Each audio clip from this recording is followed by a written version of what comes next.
자, 히브리서 이어서 6장 9절부터 12절까지 보겠습니다.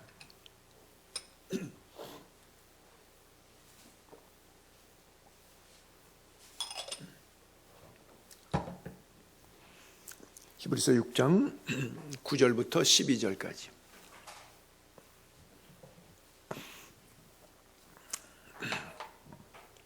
넉절을 같이 교독합니다.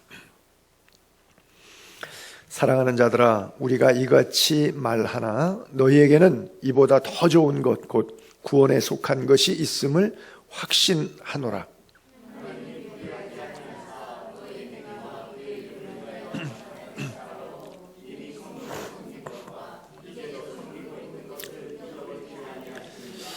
우리가 간절히 원하는 것은 너희 각 사람이 동일한 부지런함을 나타내어 끝까지 소망의 풍성함에 이르러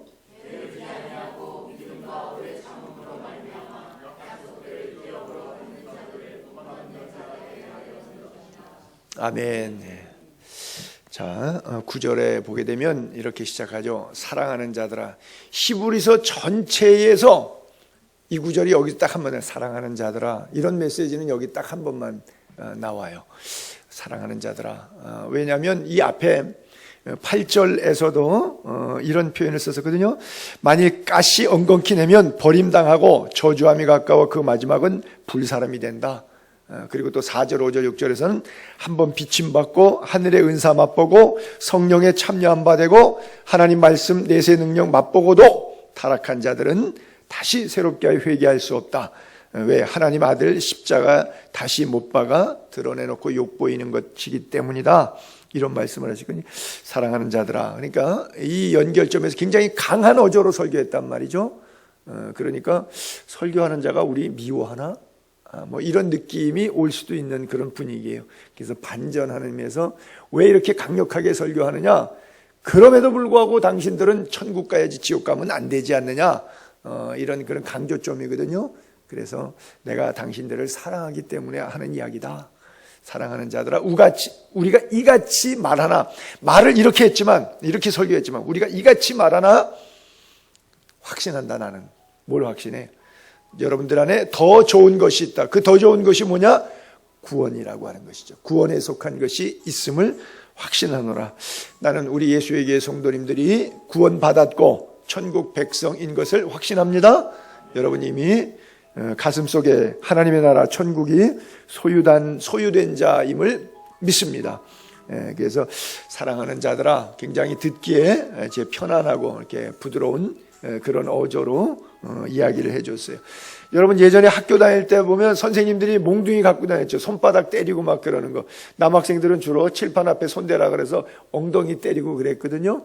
근데 그 이렇게 매 보게 되면 그 매에 손잡이 있는데 글자 써 있었어요. 4글자 써 있는데 퀴즈 아세요? 사랑의 매. 그래요. 마치 제가 저 사랑하는 자들아 이렇게 구절을 읽으면서 그런 느낌이 들었어요. 앞절에 굉장하게 뭐 한번 비침을 받고 뭐 성령 역사하고 그렇게 예수 잘 믿고 오래 하고 뭐 방언하고 은사하고 난리친다더니 너희들 구원 못 받아. 왜? 하는 행실 보니까 이게 천국 갈 사람들이 삶이 아니야. 이렇게 설교하다 보니까 굉장히 강한 어조가 나갔잖아요. 근데 그 이유를 이제 정리를 하는 거예요. 정리 모드에 들어가서 사랑하는 자들아. 그래도 나는 그렇게 되지 아니라고 생각해. 왜? 확신한다. 당신들은 더 좋은 게 있다. 예수 구원이 있다. 천국 소망이 있다. 그리고 표현하는 것이죠.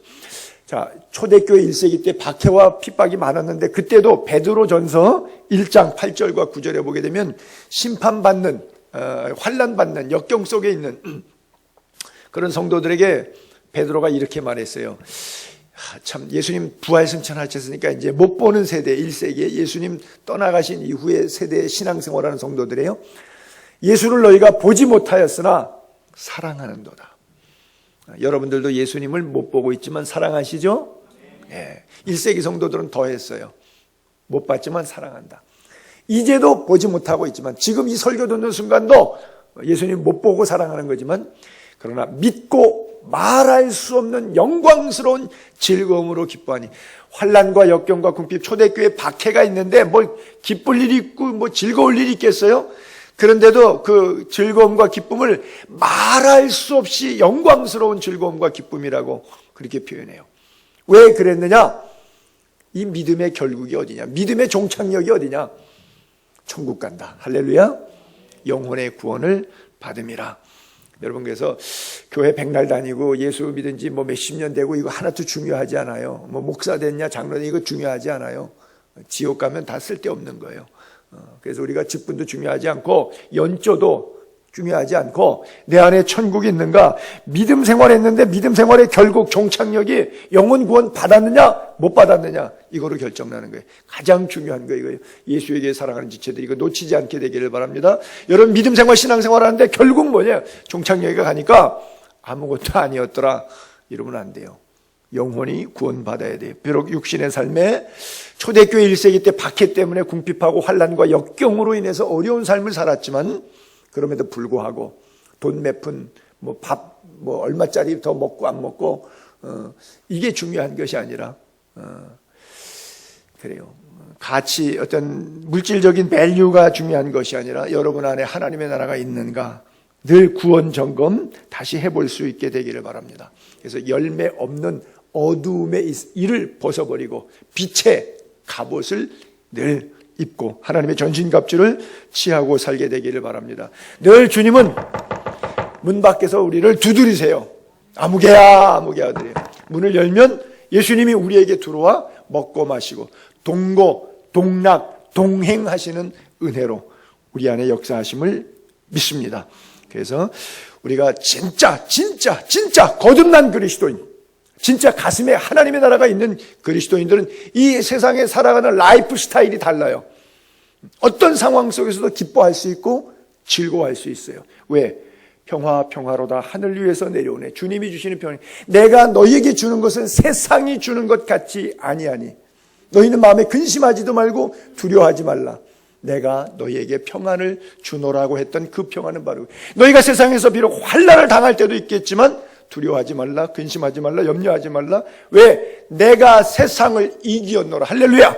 주님이 이기신 세상, 우리에게 그 이김을 주시기 때문에 이미 천국은 누리고 소유하고 이 땅을 살아가기 때문이라고 하는 거예요. 자, 10절에 보기엔 하나님은 불의하신 하나님이 아니라는 거예요. 즉 재판장은 뇌물 먹으면 불의하게 재판을 하죠. 그렇죠? 그러나 하나님은 절대 그러실 일이 없어요. 오판하실 일도 없어요. 하나님은 불의하지 아니하사 너희 행위와, 자, 여러분들 어떻게 예수 믿고 계십니까? 여러분들의 행위 정확하게 하나님 판단하세요. 여러분들의 행위를 목사는 오판해요. 그래서 신앙생활 엉말인데 목사한테 잘해주면 이 사람을 직분 주기도 하고, 저 사람은 정말 신실한 사람인데 믿음으로 사는데 목사에게 잘 못했다고 해서 10년 20년 믿어도 직분 안 주고 엉망진창으로 될 수 있죠. 근데 하나님은 그렇지 않아요. 하나님은 불의하지 않으세요. 정확하세요. 그래서 우리 행위를 정확하게 꿰뚫어 보세요. 너희 행위와 그의 이름을 위하여 나타낸 사랑으로, 여러분들이 교회 헌금이든 헌신이든 봉사든 선교든 구제든 뭘로 하죠? 예수 그리스도 십자가의 사랑으로 하시죠. 사랑으로 이미 성도를 섬긴 것과 과거, 오늘 이전까지의 지금 여러분들의 섬김들, 이미 성도를 섬긴 것, 그 다음에 오늘 지금 현재 이제도 오늘도 섬기고 있는 것을 잊어버리지 아니하시느라. 자, 과거의 여러분들의 섬김, 오늘의 섬김, 그리고 여기까지만 말했는데 앞으로 이 표현을 쓰고 있는 것은 미래에도 여러분들의 섬김이 계속 빛나게 되기를 바란다. 그 아름다운 행위를 갖게 되기를 바란다. 왜? 하나님은 공정하게 다 보고 계시기 때문에 염려하지 말라, 뭐 이런 뜻도 포함이 될 수가 있겠죠. 사실 사도 바울이 선교 헌금을 로마의 감옥에 갇혀 있을 때 빌립보 교인들이 보내줬어요. 그래서 빌립보하고 데살로니카까지 그저 한 100km 떨어졌는데, 옛날에 100km는 먼 거리죠. 뭐 그것을 선교 헌금을 보내주고 또 보내주고 한 2차례 보내줬는데, 이 빌립보에서 100km 데살로니카만 보내주는 것이 아니라 한 1500km 내지 2000km 이상 될 거예요. 그 거리를 바닷가 100길이 중간에 아드리아 바다가 있는데 그리스에서 이태리 로마까지 선교 헌금을 에바브로디도 목사님 편에 빌립보 교인들이 모아갖고 로마에 보내줬어요. 그리고 로마에서 감옥에서 그 선교 헌금 받아 쓰고 시위대 안뜰에 있는 사람들에게 복음을 전하고 생활하는데 사용했어요. 그래서 고맙다라고 쓴 편지가 빌립보서 편지입니다. 그 빌립보서에 보게 되면 선교비를 받았으니까 이렇게 표현을 썼어요. 내가 선물을 구하기 때문에 이런 얘기하는데, 막 나에게 선교비 줬다고 그분 막 띄워주면 다른 사람들이 보고 이럴 거 아니에요. 목사님한테 그 사람이 봉투 줬다고 그 사람 띄워준다, 이렇게 생각할 거 아니에요. 그렇잖아요. 그러니까 그 얘기하는 거예요. 내가 선물을 구함이 아니요, 너희에게 유익하도록 풍성한 열매를 구함이라. 여러분들도 열매 있는 삶을 사십시오, 그 얘기예요. 왜? 에바브로디도 편에 너희가 준 것을 받음으로 내가 풍족하니, 이것은, 이 헌금을 뭐라 그러냐면 이는 받으실 만한 향기로운 제물. 레위기서에 보면 제사법 나올 때 번제, 소제, 화목제, 속건제 할 때면 그때마다 뭐라고 나오죠? 향기로운 제물이라고, 냄새 향기로운 제물이라고 써 있죠. 구약의 제사와 같이 선교 헌금을 지금 구약의 제사와 같은 표현으로 향기로운 제물이다. 냄새 안 나는 제물이 아니라, 가인의 제물이 아니라 아벨의 제물처럼 살아있는 제물, 냄새, 즉 향기 나는 제물이다. 그리고 하나님을 기쁘시게 하는 거예요. 저는 저 구절을 읽을 때마다 바울 지가 기뻤지, 그렇죠? 여러분들이 저에게 선교 헌금했어요? 그러면 제가 사역하는데 굉장히 힘이 되고 격려가 되니까 내가 기쁘죠. 그러면 참 제가 그 선교 헌금 때문에 기뻤습니다, 이렇게 말하지 않고 하나님이 기뻤습니다, 이렇게 말해요. 그럼 여러분들이 그렇게 자기가 썼는데 왜 하나님이 쓴 것도 아닌데 왜 하나님이 기뻤다고 할까요? 좀 이상하겠죠? 그래요. 바울은 그렇게 표현하고 있어요. 그것을 향기로운 제물이었다, 또 하나님을 기쁘시게 한 것이었다 그래요. 저는 저 빌립보서 4장 17절 9절에 제가 몇 번 보여드렸는데, 제 성경책에는 꼭 그 구절이 지금 이쪽 구절인데, 골로새서 직전의 마지막 구절인데 꼭 이거 갖고 있어요. 제 성경책에 꼭 이거 껴져 있어요. 제가 몇 번 보여드렸죠. 이게 뭐라고요? 백지수표. 이게 백지수표예요. 여기다가 그냥 금액만 쓰고 사인만 하면 돼요. 이게 제가 미국에 갖고 있었던 선교사 시절에 어카운트 썼던 건데, 여기다가 그냥 금액만 쓰면 그냥 백지이기 때문에 뭐 다 나와요. 물론 내 미국 통장에 그 금액이 있는 만큼만 써야 되겠죠. 안 그러면 뻥끗 나겠죠. 근데 제가 상징적으로 여기다가 제 성경책에다가 좀 샤머님적인 미신적인 것 같아서 걱정할까봐 얘기하기가 좀 주저스럽긴 한데, 제 성경책 항상 하나님 필요한 대로 쓰겠습니다. 백지수표에 주의 일에는 개인적인 정욕을 위해서 사는 것이 아니라 주를 위해서 산다 하면 하나님이 채우십시오. 그래서 이 백지수표는 날마다 채워져 있어요. 할렐루야. 이걸 믿는 사람만 믿지. 하나님 받으신 향기로운 제물이다. 하나님을 기쁘시게 한 것이다. 늘 하나님을 기쁘시게 하는 삶을 살아가게 되기를 바랍니다. 그래요. 저 제사법에 보게 되면, 그 성소에 보게 되면 들어가는데 오른쪽에다가 빛이 있어요. 메노라. 여러분 이스라엘 성지를 갔다 오신 분들 다 사라 그러고 안 사신 분들 있을까봐 제가 10불짜리 하나 사서 다 돌렸는데, 그때 그 7촛대가 있거든요. 7촛대. 그 7촛대가 혹자들은 그런 얘기를 해요. 그 메노라라고 하는데 그 디자인 이런 게 어디서 나왔냐면 꼭 나무처럼 생겨서 가지가 이렇게 뻗어나가게 만들었어요. 디자인 자체가. 그래서 이게 아마 생명나무에서 근원을 만들어서 촛대를 그렇게 7개를 했어요. 나무 모양, 나무 가지 뻗는 모양으로 만들었을 것이다. 그래서 촛대 자체는 빛이니까 빛으로 오신 예수님도 상징하고, 생명나무 요한계시록 보면 만국을 다시 살려내는 것이죠. 에덴을 회복하는 것이 복락원이죠. 그리고 실제적으로 생명나무는 에덴 동산에 있었고, 그래서 그 나무 가지 번성하듯이 뻗쳐나가는 것, 그래서 그것을 빛으로 상징하는 것이 메노라 등이다. 그런데 어쨌든 등이 있고, 맞은편 쪽에다가는 상을 놓고 6개씩 진설병을, 왜 진설했다 그랬죠? 진열장에다가 배설했단 말이에요. 진설병이라 그래서 그렇게 불어요. 진설했다는 거래요. 차려놨다는 말이에요. 그래서 6개씩 진설병을 2줄로 양쪽에 쫙 놨어요. 그것은 12지파를 상징하는 거예요. 이스라엘이 12지파잖아요. 그래서 12개의 지파를, 온 지파를, 이스라엘 전체를 하나님이 먹여 살린다고 하는 메시지를 가지고 있고, 오병이어로도 연결이 되고, 하늘로부터 내려온 떡, 산떡이요, 구약에는 만나로서 상징적인 메시지를 성막이 그렇게 가지고 있어요. 그건 뭐 목사들마다 자기 나름대로 해석하기에 따라 그런 차이를 조금 가질 수는 있겠지만, 어쨌든 예수님께서 우리에게 생명의 떡으로 찾아오셨는데 그 떡 자체가 마지막 식사하시죠. 그때 제자들에게 포도주를 주면서 내 피다, 떡을 찢어주면서 내 살이다, 이렇게 말씀하셨잖아요. 그래서 성막에서부터 예수 그리스도의 구속사를 우리가 연결해서 그렇게 생각해 볼 수도 있는데, 어쨌든 그것 자체가 바로 향기로운 제물이다라고 표현했던 것이죠.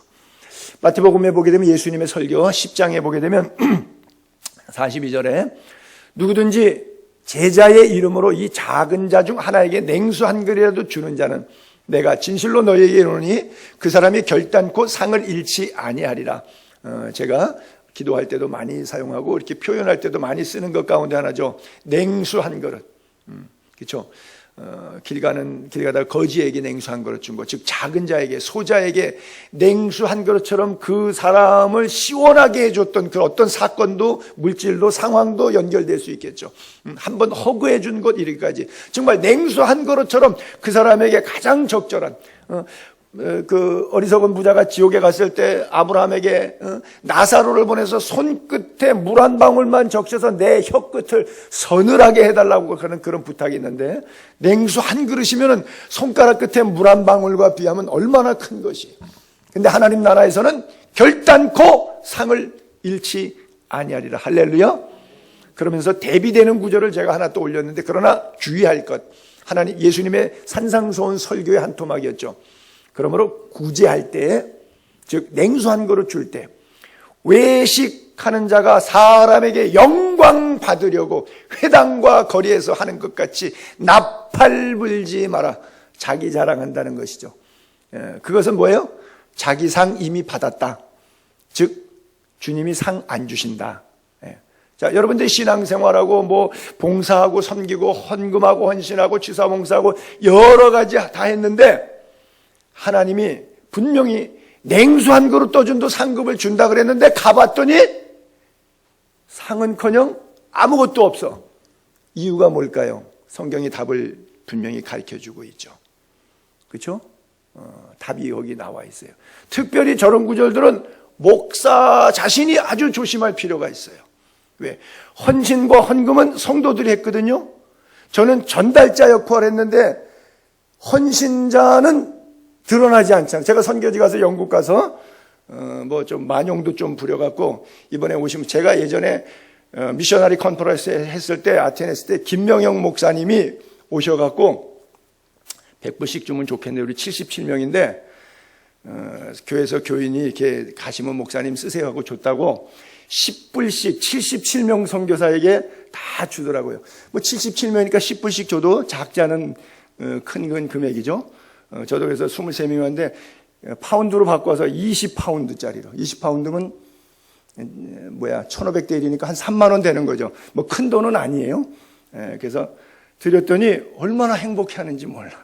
내가 그랬어요. 이거 김명현 목사님이 99년도에 나한테 써먹었던 건데, 나도 이제 한국에서 목회하니까 교인들이 준 게 있어서 나도 지금 써먹는다고. 그리고 줬더니 뭐 특별히 사모님들이 막 박수치고 열광해. 좋은 남편이라고. 우리 사람만 인정 안 하지, 내가 밖에 나가면 모든 여자들에게 인정받는 남자인데. 목사들은 정말 조심해야 돼요. 자기가 전달하다 보니까 모든 영광은 지가 다 받잖아. 나중에 상급이 없어. 그러니까 헌신한 성도는 상급이 있을 텐데 전달한 목사는 상급이 없을 것 같아. 왜? 자기 상 이미 받았잖아. 박수 받고 환영 받고. 제가 가서 뭐 이렇게 식사도 선교사님 다니까 식사 대접하잖아요. 뭐 한 번 식사하게 되면 한 50만 원 이상씩 나옵니다. 사람이 많으니까. 우리 우리 말로 하면 중국집에 가서 짜장면 하나 먹었는데도 비를 카드를 끊고 보니까 뭐 꽤 나오더라고요. 그런데 그러니까 나보고 뭐 아주 뭐 박수 내가 받았죠. 뭐 환영 받고 뭐 그러니까 자꾸 또 오라고 그러고 그러죠. 그럼 기분 좋아 째졌어. 누구의 헌신이에요? 여러분들의 헌신인데, 여러분들은 그분들이 몰라주잖아. 근데 그분들이 나는 알아주잖아. 여러분들은 상은 있고 나는 없을 수 있어요. 그렇죠? 억울해서 안 되겠다. 항상 조심해야 돼요. 나팔 불면 자기 상은 이미 끝난 거예요. 제가 그래서 저 구절에 앞에 이제 그 다음 구절에 금식도 나오는데 제가 그러죠. 금식하는 거 다른 사람이 알면 얼른 밥 잡수시라고. 소용없으니까. 어차피 소용없는 거 그냥 뭐 배나 밥이나 먹는 게 낫지 배 고르는 것보다. 그렇잖아요. 그래요. 여러분, 신앙생활의 중심, 기준 나입니까? 하나님입니까? 그렇죠. 예수는 뭘 믿는 걸 예수를 믿는다 그래요. 그렇죠. 예수를 위해 살겠다, 하나님을 위해 살겠다 그러면 삶의 모든 것의 기준이 어디가 돼야 돼요? 예수 그리스도가 돼야 되죠. 이게 중심이 예수 그리스도, 초점이 예수 그리스도가 돼야 되는 거예요. 우리가 시험에 드는 이유가 초점이 나에게 있기 때문에 섭섭한 거예요. 감히 나한테 그럴 수 있어? 어떻게 나한테 목사를 뭘로 알고 이런 걸 대접해? 섭섭한 거예요. 왜? 기준이 나니까. 하나님 앞에 헌신했다고 생각하지 않으니까, 하나님 앞에 살지 않으니까. 이게 다 뭐에서 오느냐? 배경을 보면 말씀에 대한 무지에서 와요. 그래서 여러분들이 성경 읽고 기도 많이 하셔야 돼요. 말씀을 열망하시기 바랍니다. 말씀을 소유하게 되기를 바랍니다. 말씀을 기대하고 말씀을 나누고 말씀을 사용하고 말씀 속에 빠지시게 되기를 바랍니다. 그래서 아까 읽었던 그 본문에도 은혜의 단비를 주신다고 하는 그런 표현이, 땅이 그 위에 내리는 비를 흡수해서 밭가는 자들에게 합당한 채소를 내면 하나님께 복을 받는다. 즉 말씀이 임할 때, 하나님의 성령이 우리 가운데 임할 때 하나님의 축복이 동시에 우리에게 쏟아지는 과정이 되는 거예요. 자, 11절 12절, 우리가 간절히 원하는 것은 너희 각 사람이 동일한 부지런함을 나타내어 끝까지 소망의 풍성함에 이르러 게으르지 아니하고 믿음과 오래 참음으로 말미암아 약속들을 기업으로 받는 자들을 본받는 자 되게 하려는 것이다 그랬어요. 자, 모든 성도들 동일하게 부지런해. 자, 너희 각 사람들. 그러니까 교회 안에서 히브리서를 쓸 때 저자가 볼 때 교회 안에 울타리도 그런데 몇 사람들은 잘하는데 그렇지 못한 사람들도 있으니까 몇 사람만 잘하는 거 말고 모든 사람이, 각 사람이 동일한 부지런함, 동일한 부지런. 여러분, 일시적으로 일회적으로는 잘할 수 있고 부지런할 수 있는데 계속적으로 잘하는 건 쉽지 않아요. 그렇죠? 늘 게으르다가 한번 부지런할 수 있어요. 새벽같이 부지런 떨 수 있어요. 그것 갖고 유지하는 게 아니라는 거예요. 늘 동일한 부지런함. 일시적이 아니라 계속적. 한두 사람이 아니라 모든 성도. 왜? 부름받은 거는 하나님의 구원은 다 받았잖아요. 그렇기 때문에 너희가 각 사람이 동일한 부지런을 나타내서 끝까지 뭘? 소망의 풍성함에 이르러. 천국 소망을 얘기하는 거예요. 여기서는. 그래서 끝까지 소망을 갖는 거예요. 불의한 재판관의 비유를 통해서 예수님께서 결론적으로 하셨던 내용이 뭐죠? 말세의 믿음을 보겠느냐. 끝까지 믿음을 지킨다는 것 쉽지가 않죠. 요한계시록 14장에 보게 되면 12절에 성도들의 인내가 여기 있나니 그들이 하나님 계명, 예수에 대한 믿음 지키는 자. 여러분, 하나님의 말씀, 그 다음에 예수님에 대한 믿음, 십자가에 대한 믿음, 성도들의 인내는 이걸 요구하는 거예요. 끝까지 지키는 거. 또 너희가 내 이름으로 말미암아 모든 사람에게 미움을 받을 거. 예수 믿는 것 때문에 미움받는 경우. 요즘에 뭐 대한민국 사회에서는 뭐 별로 이런 거 없지만 기독교가 전래되는 과정 속에서는 선교적 초창기에 예수 믿으면 어려움을 당하는 일들이 많이 있었으니까. 그러나 끝까지 견디는 자는 구원을 받으리라 했어요. 여러분 안에 이 소망이 있습니까? 그래요. 혹시 지식적인 이해가 아니라 예수 그리스도가 진짜 우리의 소망 될 수 있기를 바랍니다. 예수님이 죽은 자 가운데서 부활해서 우리를 구원하시고 우리의 산 소망이 되셨기 때문에 그 산 소망이 여러분 안에서 늘 풍성하게 되기를 바랍니다. 그래서 우리 하나님은 소망의 하나님이라고 표현했어요. 로마서 15장 13절에 볼게요. 소망의 하나님이.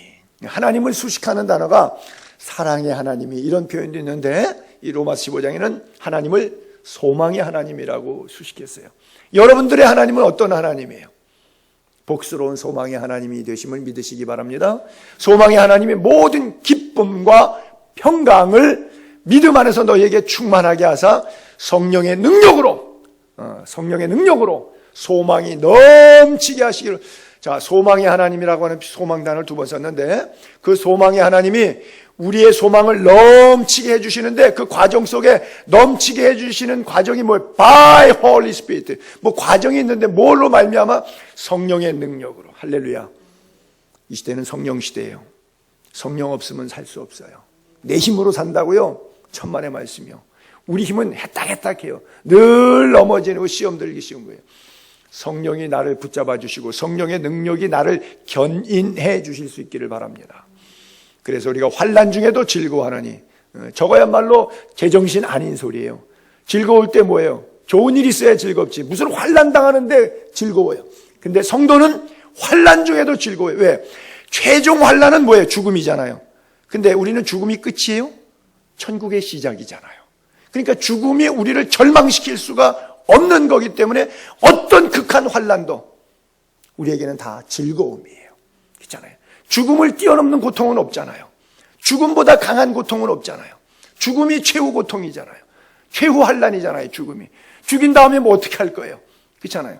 초대교회 1세기 성도들도 그 극한 죽음의 순교의 환난 속에서도 즐거워할 수 있었어요.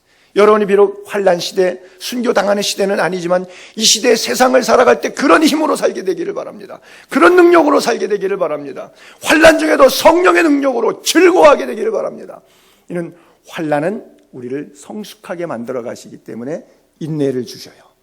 그리고 인내는 우리를 더 연단케, 더 맷집이 강한 그리스도인, 뭐 물질, 사람, 여러 가지 상황, 각도로 우리 시험에 와도 연단이 강하니까 맷집이 좋으니까 안 넘어지는 거예요.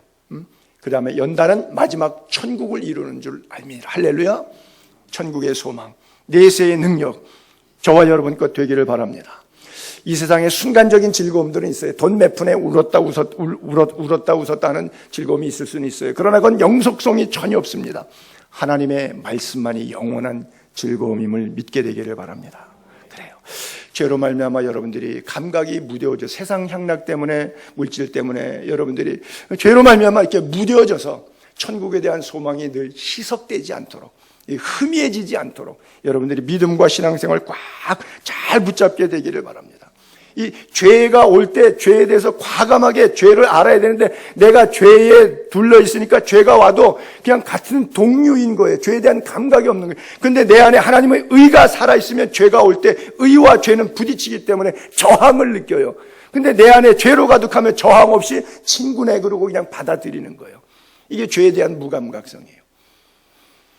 이번에 영국에서 제가 한 20년 전에 목사 안수를 줬던 전도사 친구가 목사가 됐어요. 이제 팀에 왔는데 그 10년 전에 집에 차가 이렇게 약간 언덕졌는데 차를 어떻게 흘러갖고 잡다가 차에 오히려 자기 차에 깔려갖고 허리가 나가서 하반신 마비가 됐더라고요. 그래서 휠체어를 타고 이렇게 왔는데 다 여러 사람과 같이 만나다 보니까 개인적으로 만날 시간이 따로 없어서 다 만나고 저녁 끝난 다음에 우리 두 사람만 티타임 하자고 따로 이렇게 해서 데리고 나와서 커피숍에 가서 그 과정 이야기, 슬픈 이야기들을 조금 내가 듣고 싶어서 기도해 주려고 이렇게 만났는데 운전은 해요. 차를 이렇게 자기가 직접 운전했죠. 차를 이렇게 내리고 휠체어 갖다가 주고 안고 이렇게 나가는데 자기가 이렇게 문을 탁 닫다가 자기 다리를 쳤어요. 이렇게 휠체어가 이렇게 뒤로 많이 빠진 다음에 해야 되는데 좀 휠체어를 덜 빼고 차문을 닫다가 보니까 자기 문을 자기 다리로 이렇게 쳤어요. 차문으로. 그래서 아이고 이거 많이 아프시겠네 했더니 목사님 하나도 안 아파요. 하반신 마비니까 신경이 없어요. 하나도 안 아파요 그러더라고요. 근데 왜 이렇게 슬픈지 그 얘기가. 안 아프다 그러니까 다행이다 그래야 되잖아요. 근데 내 마음이 슬프더라고. 다리가 죽어서 신경이 죽어서 안 아파요 그러는데 여러분 죄가 와도 슬프지 않아. 죄를 져도 아프지 않아. 죄에 담대해. 왜? 내 영혼이 죽었기 때문에. 내 영혼이 살아있으면 죄가 오면 아파. 죄가 오면 힘들어. 죄가 오면 견딜 수가 없어. 내 영혼이 죽어있으면 죄가 와도 죄인 줄을 몰라. 얼마나 이 가슴 아픈 일이에요. 약속의 기업을 본받는 자. 여러분 하나님이 우리들에게 약속을 주었어요. 그 기업을 주었어요. 그 기업을 본받는 자 되기를 바랍니다. 마지막 때까지 아벨처럼 히브리서 11장에 보게 되면 아벨 얘기 나오고 노아 얘기 나오고 아브라함, 요셉, 모세 계속 얘기 나오는데 그 사람들 흉어물이 없었나요? 모세는 살인자 아닙니까? 아브라함은 부인을 2번씩이나 거짓말해서 시스터라고 하지 않았습니까? 이 야곱의 도둑질이라든지 얼마나 많은 사람들이 거기에 올바르지 못한, 하나도 그렇게 써 있지 않아요. 우리가 내용 스토리 다 아는데 히브리서 11장에 그 사람들을 거명하면서 그분들이 약속으로 믿음으로 붙잡았던 삶, 그 삶만 간단하게 칭찬하고 있어요. 여러분들이 하나님 나라 가면 하나님이 우리를 그렇게 취급해 주실 것 같아요. 내가 평생 살면서 50년, 60년, 70년, 80년 지은 죄와 허물이 많은데 어느 순간 하나님 앞에 믿음 붙잡고 내가 주 뜻대로 살겠습니다 했던 거 하나만 주님이 기억해 주시고 나머지는 다 지워서 히브리서 11장 믿음의 선진들의 믿음의 기록처럼 우리를 용서하시고 다시는 죄를 기억지 아니하시고 동이서에서 먼 것처럼 우리 죄를 옮겨주시고 흰눈보다 양털보다 더 희게 우리같이 주홍같이 붉은 죄를 깨끗이 씻어주시고 너는 믿음으로 약속을 받았다. 그리고 천국에서 우리를 품에 안으실 것 같아요. 그 거룩한 품에서 이 땅에서부터 그 품을 느끼며 살 수 있기를 주님의 이름으로 축복합니다. 기도하겠습니다.